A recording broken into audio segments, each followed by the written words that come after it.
Imagine spending years as one of the most aggressive financial regulators in the United States, pursuing cryptocurrency companies through the courts for failing to follow the rules, only to have it emerge that your own agency deleted a full year of the chairman's text messages.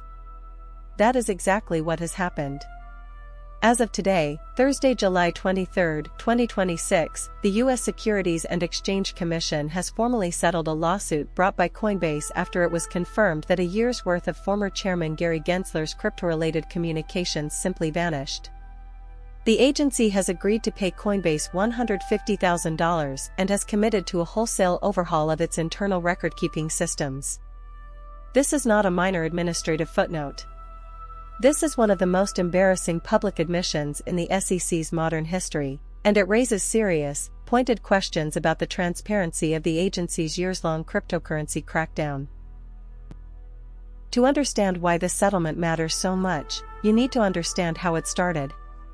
Coinbase filed a Freedom of Information Act request against the SEC, commonly known as a FOIA.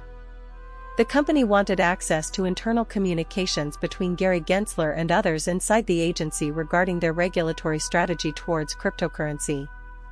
The SEC's enforcement approach under Gensler was notoriously aggressive: dozens of lawsuits, a refusal to issue clear regulatory guidance, and the repeated insistence that most digital tokens were unregistered securities subject to SEC oversight. Coinbase and others in the industry argued that this approach was legally flawed and lacked a transparent basis.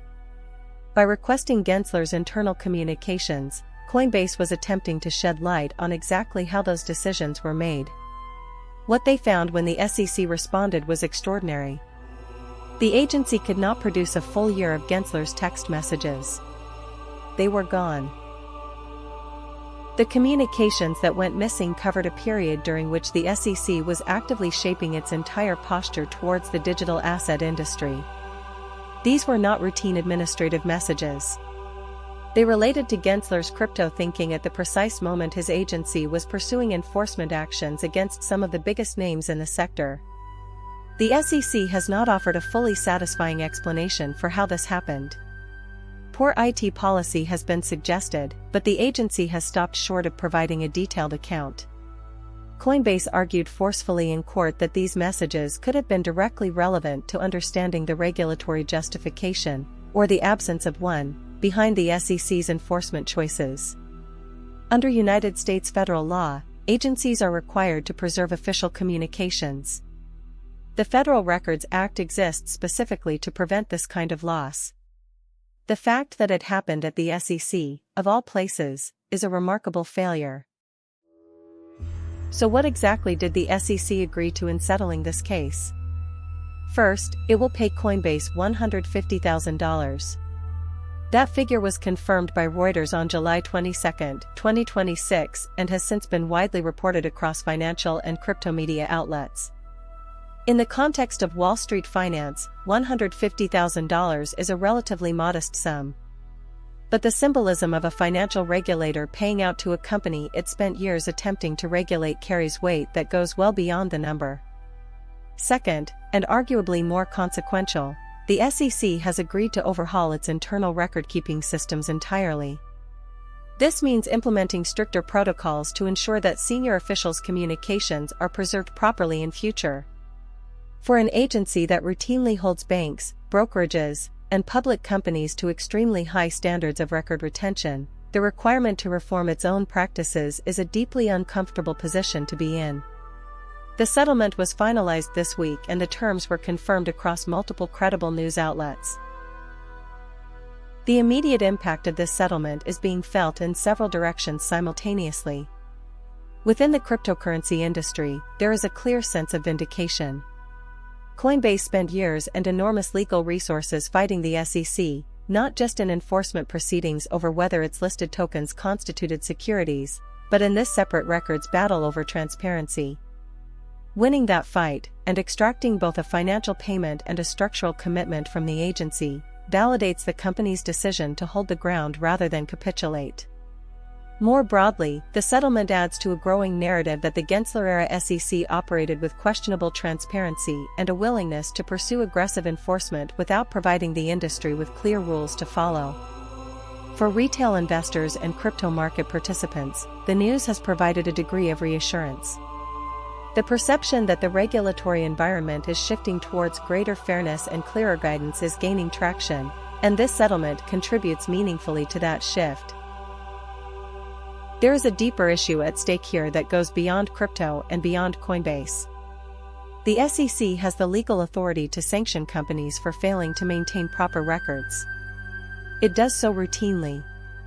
It has levied hundreds of millions of pounds worth of fines against financial institutions for record-keeping failures that, in some cases, were far less egregious than losing an entire year of a chairman's communications. The fact that the SEC itself is now on the receiving end of a settlement for exactly this kind of failure is, to put it plainly, the definition of regulatory hypocrisy.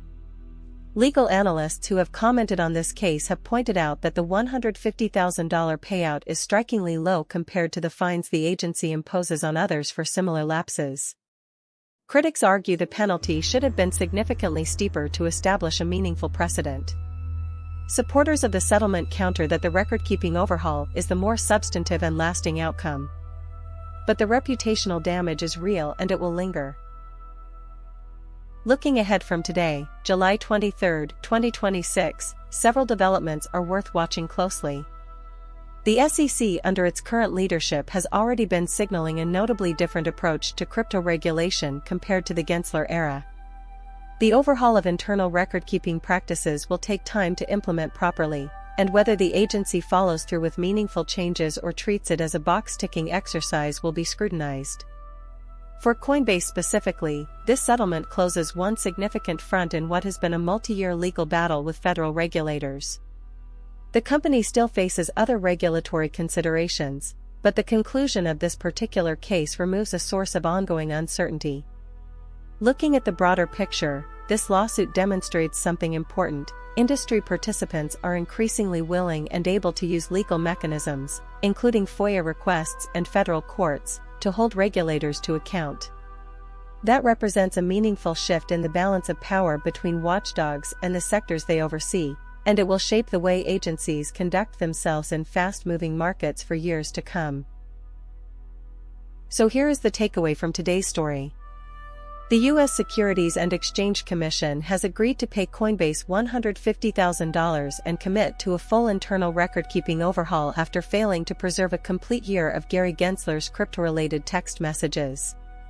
It is a case that combines regulatory accountability, crypto industry politics, and fundamental questions about transparency in government institutions.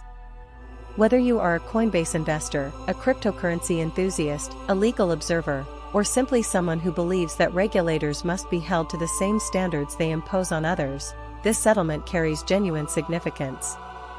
It tells us that even the most powerful financial watchdogs can be made to answer for their own failures when determined parties pursue accountability through proper legal channels.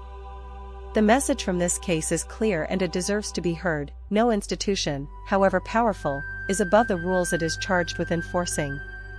If you found this breakdown useful, please hit subscribe and leave a comment below with your thoughts on whether you think the $150,000 settlement was enough.